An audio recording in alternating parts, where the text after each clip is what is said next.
बिस्मिल्लाहिर्रहमानिर्रहीम अस्सलामुअलैकुम। मैं हूं करामत मुगल और मेरे साथ हैं सईद बलोच साहब, सीनियर जर्नलिस्ट हैं, सुप्रीम कोर्ट कवर करते हैं। सईद बलोच साहब, आज हाई कोर्ट में इमरान खान की बजाय इम्तिहान था चीफ जस्टिस आमिर फारूक साहब का, क्योंकि जो उनका माजी है, इमरान खान के केसेस हों या बुशरा बीबी के केसेस हों, तो उनका रवैया जो है वो सबको पता है, जिसकी वजह से इमरान खान ने और बुशरा बीबी ने उन पर अदम एतमाद का इजहार किया था और कहा था कि आप हमारे केसेस ना सुने।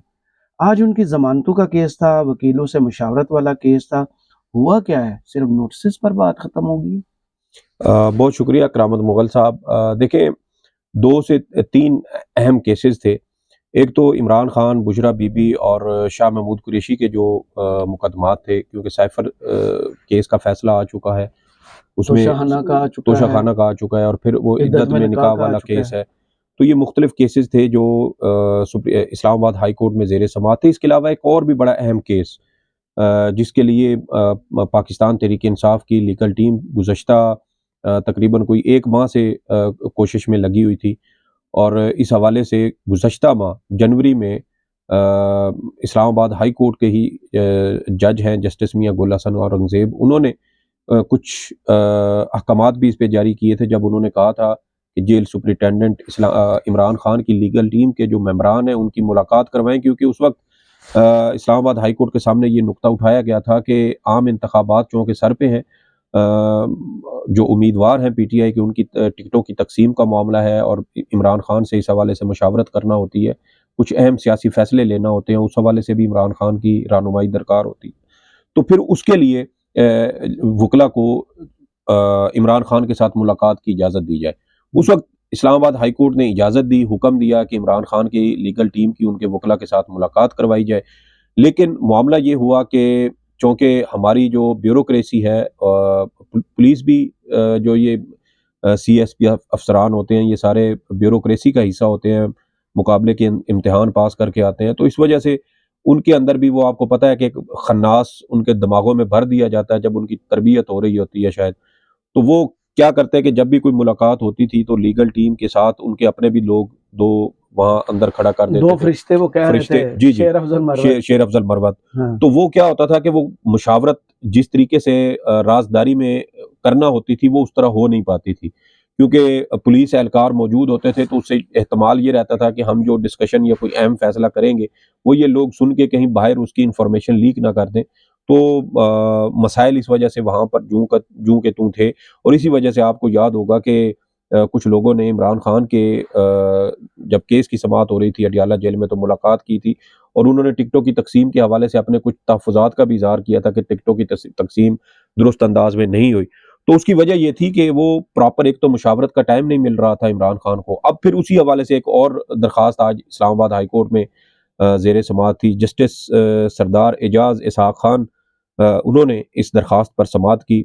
शेर अफ़ज़ल मरवत इस दरख्वास्त की समाअत के दौरान पीटीआई की जानिब से पेश हुए और उन्होंने कहा कि पीटीआई लीगल टीम को चेयरमैन इमरान खान के साथ मुलाकात की इजाज़त दी जाए। इसके अलावा इमरान खान के जो मुआविनीन हैं, उनको भी मुशावरत और पहले मुलाकात का आपको टाइम याद दिया होगा, जाए। असद कैसर, उमर अयूब अदालत से हुक्मनामा लेकर गए थे और उनकी मुलाकात नहीं होने दी नहीं गई हुई थी। थी। मैं वही कह रहा हूँ कि वो जो सुपरिटेंडेंट जेल थे, वो बाकायदा, असद बड़ाई साहब हाँ, वो देखे ना आप, इमरान खान के साथ पिछले दिनों भी अभी एक खबर आ रही थी कि उनकी एक बार फिर इमरान खान से झड़प हुई है और वो आगे से मीडिया से जो बात करने से रोका था। बात करने से रोक देते थे या आगे से मिसबिहेव करते थे। एक साबिक वज़ीर-ए-आज़म के साथ इस तरह का रवैया मेरे ख्याल में इंतहाई अफ़सोसनाक ही उसको करार दिया जा सकता है कि अगर इमरान खान, जो एक साबिक वज़ीर-ए-आज़म है, उनके खिलाफ, उनके साथ अगर इस तरह की वो ज़बान लहज़ा इस्तेमाल कर रहे हैं, तो फिर जो आम कैदी बेचारे वहाँ पे पड़े तो हुए हैं, इनसे सपोर्ट होगी, तो ज़ाहिर उसके बगैर तो हो ही नहीं सकता ना, वो तो उसके फिर, बगैर तो हाँ, यूनिफॉर्म वाला बेचारा ये कर ही नहीं कर ही सकता। नहीं सकता, ऐसे ही है, ऐसे ही है। तो हम्म। आज फिर जब केस की समाअत हुई तो उसमें शेर अफ़ज़ल मरवत की जानिब से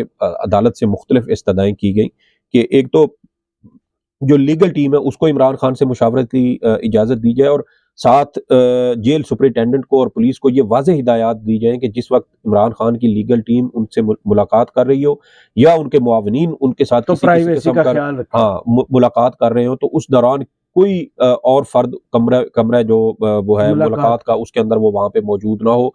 राज़दारी होनी चाहिए, प्राइवेसी होनी चाहिए और पिछली बार भी उन्होंने जिक्र भी यही किया कि जब पिछली बार हमारी मुलाकातें होती थी तो वहाँ पर पुलिस एहलकारों को खड़ा कर दिया जाता था, जिससे राजदारी मुतासिर होने का अंदेशा रहता था। तो अब आज अदालत ने फिर वो तमाम जो उनकी इस्तदाएँ थी वो मंजूर कर ली हैं और अदालत की जानिब से ये कहा गया है कि इमरान खान की लीगल टीम जब उनके साथ मुलाकात करे, उनके मुआवनीन जब उनके साथ मुलाकात करें तो वो मुकम्मल तौर पे राज़दारी उनको होनी चाहिए। किसी किस्म का कोई पुलिस एहलकार या कोई और मुतल्लका शख्स या गैर मुतल्लका शख्स उस वक़्त कमरे के अंदर मौजूद ना हो, ताकि इमरान खान अपने लीगल टीम के साथ जो भी उनकी ज़रूरी मशावरत है वो उसको बखूबी या बअहसन तरीके से उसको मुकम्मल कर सकें। एक तो ये मेन चीज़ थी। दूसरी जो दूसरी सबसे अहम अहम हाँ समातें थी वो आपको पता है कि 3 ऐसे मुकदमात हैं जिनमें इमरान खान, शाह महमूद कुरैशी और बुशरा बीबी को सज़ाएँ हो चुकी हैं।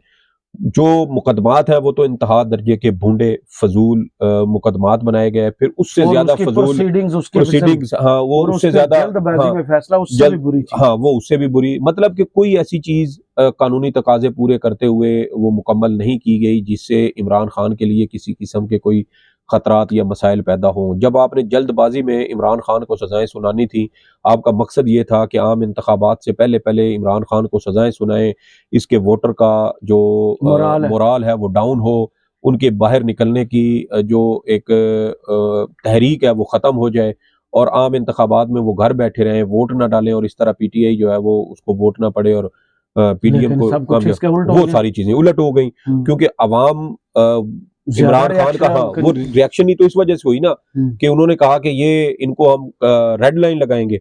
अवाम ने कहा जी रेड लाइन तो फिर हम खुद लगाएंगे, हमने जिसके ऊपर लगानी। और फिर 8 फरवरी को हमने देखा कि अवाम ने कैसे-कैसे कहाँ-कहाँ रेड लाइन लगाई है, जिसको बाद में फिर ये तेज़ाब के साथ जो है वो साफ करते फिर रहे हैं और फॉर्म 47 बना रहे हैं। 45 गायब कर हाँ, दिए। वो 45 गायब कर दी और 47 अपनी पास से बना रहे हैं और वो भी ऐसे बना रहे हैं कि वोटों में फ़र्क ऐसे आ रहा है कि वो कहीं किसी भी तरह से वो मैच ही त्रोपे नहीं हो रहे। वो त्रोपे ही नहीं लग रहे हैं, वो तंबू पूरा पाटा पड़ा है इधर। तो वो कोशिश उनकी जो उस वक़्त थी वो एक तो 8 फरवरी को ही अवाम ने पलट दी, रिवर्स हो गई। अच्छा, वो मंसूबा नाकाम हो गया कि अवाम को बाहर नहीं निकल आएगी। अवाम बाहर निकली, बड़ी तादाद में निकली और इतनी ज़्यादा तादाद में निकली कि जब पोलिंग का वक़्त ख़त्म हुआ तो उस वक़्त भी वो कई मीटर, 100 मीटर लंबी लाइनें लगी हुई थी।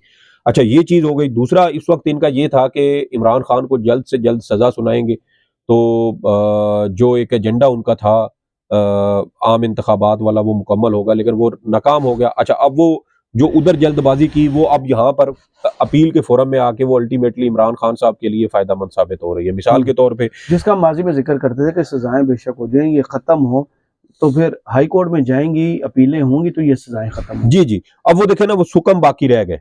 अब सुकम इन्होंने जानबूझ के छोड़े या सिर्फ उसको इमरान खान को सज़ा जल्द सुनाने के लिए छोड़े, जो भी वजह थी, वो सुकम बहरहाल मौजूद रहे और उस सुकम के मौजूद रहने की वजह से अब वो अल्टीमेट फ़ायदा इमरान खान को हाई कोर्ट में होगा। आज ये जब केसेस की समाअत थी, तो अदालत की जानिब से नैब को नोटिसेस जारी कर दिए गए हैं क्योंकि जो नैब यहाँ के भी कहेगी हमने फॉलो नहीं करना, जैसे नवाज शरीफ केसेस में नहीं, वो यहाँ पर ऐसे नहीं होगा, बिल्कुल हम नहीं होगा। गिरफ्तार नहीं करना चाहते। वो देखे ना उधर तो हाथ फिर खड़े कर दिए थे नवाज शरीफ केसेस। वो तो इवन के वो पहले जब समाअत हो रही थी तो उसी वक्त वो जस्टिस मियां गुल हसन साहब उस वक्त भी वो उस बेंच का हिस्सा थे आमिर फारूक साहब के साथ। तो उन्होंने उस वक्त पूछा था कि अगर आपने ये केस आगे चलाना है तो आप पूछ लें, क्योंकि जो रवैया नैब की टीम का नवाज शरीफ साहब के दौर बारे में अब लग रहा है, तो आप उनसे अपने चेयरमैन से पूछ लें कि क्या आप वाकई इस केस को आगे चलाना भी चाहते हैं या हम इसी तरह इसको जो है वो वाइंड अप कर दें और आपकी जानिब से भी इसके ऊपर जो भी कार्रवाई होनी है वो हम अभी कर देते हैं ताकि इसको आगे मजीद फैलाना ही ना पड़े। तो उन्होंने कहा जी नहीं, हम ये केस वापस नहीं लेंगे, अब इसको आगे चलाएंगे। फिर नून लीग ने भी इसके ऊपर बहस की कि जी नहीं, हम नैब केस वापस क्यों लेता है, हम तो नवाज शरीफ के दाग नवाज धुलवाएंगे। शरीफ साहब ने अपने मंशूर में दिया कि नैब खत्म करेंगे, तो हुकूमत तो उनकी आ रही है, फिर नैब किधर जाएगा? देखें, तकरीबन मैं आपको हम कह रहे थे ना, पीपल्स पार्टी पहले कहती थी, इस दफा उन्होंने मंशूर में दिया कि हम नैब को खत्म मंशूर में करेंगे। दिया है और ये आप ये देखें कि ये जो 2 तिहाई अक्सरियत दे रहे हैं इनको, कौन सी दो होता है?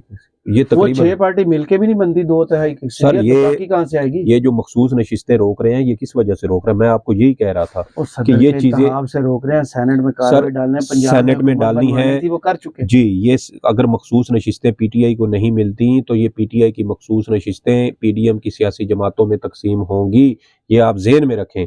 और अगर ये 25 से 30 सीटें पीटीआई की इनके हिस्से में आती हैं तो ये अल्टीमेटली इन सियासी जमातों की जो कुल तादाद है वो 2/3 अक्सरियत से निकल जाएगी। और फिर आप देखिएगा कि ये हमने कल भी बल्कि इसके ऊपर बात की थी कि ये चीज़ें अल्टीमेटली उसी तरफ जाएंगी कि या तो ये अपने फ़ायदे की तरामीम करेंगे या फिर ये वो तरामीम करेंगे जिससे इमरान खान का किसी तरीके से रास्ता रोका जा सके। तो इमरान खान साहब वाली तो शायद मुझे अभी ये नहीं लगता कि उनके करेंगे, क्योंकि एक बात तय है कि आज अगर ये इमरान खान का रास्ता रोकने के लिए कोई तरमीम करते हैं तो अल्टीमेटली कर ये खुद उसकी जद में आएंगे। अच्छा। ये अभी माजी करीब में ये चीज़ें देख चुके हैं, ये कर चुके हैं, इसलिए इनको पता है, क्योंकि ये सियासत से बाहर तो इन्होंने भी नहीं ना जाना, रहना तो सियासत के मैदान में ही है। आड़ी तिरछी ऊंची नीची जैसे भी ये किसी के पाँव पकड़ के, जूते पकड़ के, बूट चाट के, पॉलिश करके जो भी करें सियासत ही करेंगे। तो इसलिए इन्होंने अगर कोई तरमीम की तो आपने बिल्कुल अच्छी ये चीज़ याद दिलाई कि ये नैब को पर काटने के तो पहले ही, तो आपको पता है 2014 में जब हाँ। 12-13 में जब ये 18वीं तरमीम चल रही थी तो उस वक्त पीपल्स नवाज पार्टी शरीफ ने साहब की थी। जिद कर गए थे, हाँ, नहीं नवाज शरीफ खत्म साहब, करना, हाँ कहता मेरे साथ जो हुआ है दूसरों के साथ भी हो। हाँ, तो वो अब देख लें, अब दोबारा मेरे ख्याल में उन्हें अब समझ शायद थोड़ी लेट, 10 साल बाद समझ आई। हाँ, इमरान खान साहब तो बहरहाल जब वो सुप्रीम कोर्ट में केस चल रहा था तो उस वक्त भी सुप्रीम कोर्ट ने उनसे नैब तरामीम केस में जवाब मांगा था, तो उन्होंने कहा था कि मैं नैब तरामीम से फ़ायदा हासिल कर सकता हूँ, क्योंकि उस लेकिन वक्त मैं आपको पता करूंगा है नहीं। हाँ, वो तोशा खाना वाला भी चल रहा था और वो दूसरा अलकादर ट्रस्ट वाला भी चल रहा था। तो उस वक्त भी उन्होंने कहा कि मैं इनसे इस्तिफादा हासिल कर सकता हूँ, लेकिन मैं इन नैब तरामीम से कोई फ़ायदा नहीं लूँगा, और मेरी सुप्रीम कोर्ट से भी ये इस्तदा है कि नैब तरामीम को कलअदम करार दिया जाए। और फिर सुप्रीम कोर्ट ने सिवाय उस एक आईनी शिक के वो तरमीम के, नैब कानून में जो एक तरमीम थी ब्यूरोक्रेसी के हवाले से, उसके अलावा दीगर 9 मेरे ख्याल में ऐसी तरामीम थी मेन बड़ी जो सुप्रीम कोर्ट ने कलअदम करार दी थी। तो अब ये सारी चीज़ें चलते फिरते इन्होंने वो चौंके देख ली हैं, और मेरे ख्याल में ये एक बार फिर शॉर्ट टर्म फ़ायदे के लिए या अपना लॉन्ग टर्म नुकसान करने वाले हैं। लेकिन बात यही है कि जब आप बार-बार आपको पता हो कि आपने करप्शन से बाज नहीं आना, आपने करप्शन भी करनी है और रास्ते में आपकी रुकावट बन रहा है सिर्फ नैब, तो नैब के अगर पर उतरने का इनको मौका मिले तो मुझे नहीं लगता कि ये पर नहीं, गिच्ची मरोड़ने जिसे कहते हैं ना, हाँ, वो ये भी करने सही है। वाले। वो बचपन में हम कहानियाँ सुनते थे ना कि फलाँ दियो की ये जो जान है वो तोते में तोते होती में थी है, और तोते की गर्दन वो मरोड़ तोते की देते थे, गर्दन उसे मरोड़ कहते हैं देते थे, गिच्ची मरोड़ना। गिच्ची मरोड़ना। हाँ। तो वो इस वजह से अब उस तोते की, जादुई तोते की गिच्ची मरोड़ने के चक्करों में है। चलिए देखते हैं कि इसका फ़ायदा इनको होगा, नुकसान होगा या क्या लेकिन होगा। इमरान खान के हवाले से केसेस में पॉजिटिव जो है वो पेशरफ्त, क्योंकि आपको पेशरफ्त पता है कि हुई है, अब पहली समाअत नोटिसेस थी। हो गई हैं। हाँ। हाँ, तो पहली समाअत थी, नोटिसेस हुए हैं, ये एक फॉर्मेलिटी थी, इसके बगैर कार्रवाई आगे वैसे भी नहीं चल सकती थी। अब ये तारीखें पड़ रही हैं 29 और अब फरवरी की। वकील जो है उनका टैलेंट जो है और उनका हुनर जो है वो काम आएगा। मेरे ख्याल में पीटीआई की जानिब से सलमान सफदर साहब को अगर ये मौका दें, सलमान सफदर और सलमान अकबर राजा को मौका दे तो कोई मसला ही नहीं है, बिल्कुल सही है। ठीक है, अगर ये मैं भी कोर्ट्स में जाता हूँ। हाँ, अगर ये जाते हैं ना दोबारा क्या नाम है सरदार लतीफ खोसा वाली साइड पे, तो मेरे ख्याल में वो उनको नुकसान होगा। केस को आइन और वो कानून के बजाय सियासी बना सियासत देते हैं ले जाते हैं। जी, और जी। फिर वो जो है ना मुश्किल पेश आती है कि इसका नतीजा जो है ना वो क्या निकलता है। बहुत शुक्रिया सईद बलोच साहब आपके तजिए का। कमेंट्स बॉक्स में ज़रूर बताइए वीडियो आपको कैसी लगी। इजाज़त दीजिए, अल्लाह हाफ़िज़।